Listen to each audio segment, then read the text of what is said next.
Virtual reality. It's not a new term. It's been around for a long time.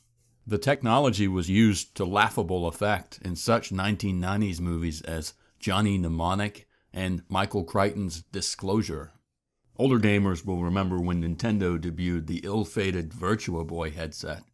One of the most infamous releases in gaming history, the device was a miserable failure for Nintendo, which was otherwise riding pretty high at the time. When a common story associated with your gaming product is that it will damage your eyesight or your children's eyesight, you know that the project is pretty much doomed. Not long after that, the original Sony PlayStation and its contemporary 3D acceleration cards for the PC arrived on the market. And this ushered in 3D gaming, and so the virtual reality stuff pretty much went into hibernation for an entire generation. Jump ahead almost 20 years and it's back. So why is VR making such a big comeback? Well, big names are supporting the technology. Bigger names even than Nintendo. Today's most well-heard of VR device has to be the Oculus Rift. What really springboarded this device into the public consciousness was the monumental price paid for it by the Facebook Corporation. More than $2 billion to be precise. With its deep pockets, a young and innovative founder, and a big investment in the product already, it seems that the sky's the limit with the Oculus Rift and its contemporaries. Games are about escapism. Put your worries aside and jump into an alternate reality, an alter ego, etc. Immersion is key, and that's really the selling point of virtual reality. Whether it's sticking you in a horror game, the cockpit of an X-Wing, or even behind center in Madden football, there's a lot of potential to these devices. And why stop there? Pornographers are already approaching VR headsets with interest. Isn't technology grand? So far, it seems then, I'm a shill for the Oculus Rift and its brethren, and it's hard not to be.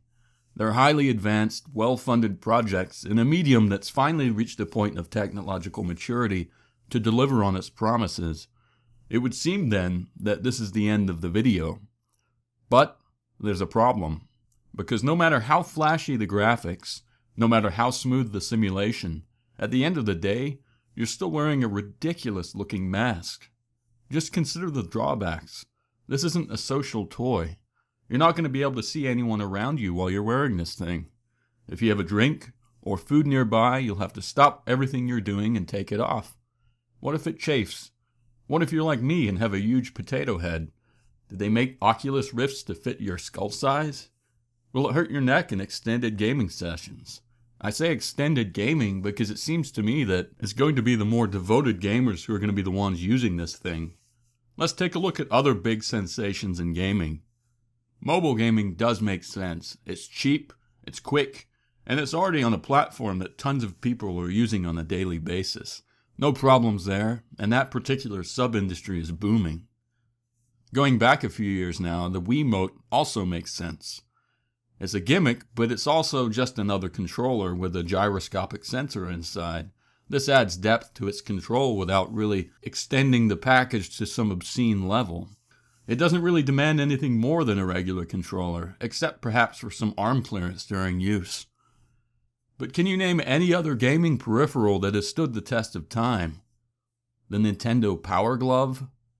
The DDR Dance Pad? The Super Scope? Hell, even though the Nintendo Zapper was bundled with the NES, it never really took off, and that's despite being bundled with Duck Hunt, which is an iconic game. I'm not knocking VR technology or the Oculus Rift specifically. I'm not denying the innovation and advantages it can provide. Clearly, they're very impressive. But is it impressive enough to overcome all of these roadblocks? I honestly don't think so. If you disagree with me, that's fine, but please, if you are using a VR headset while viewing this, take it off before you write an angry comment. I don't want a bunch of gibberish in the comments section.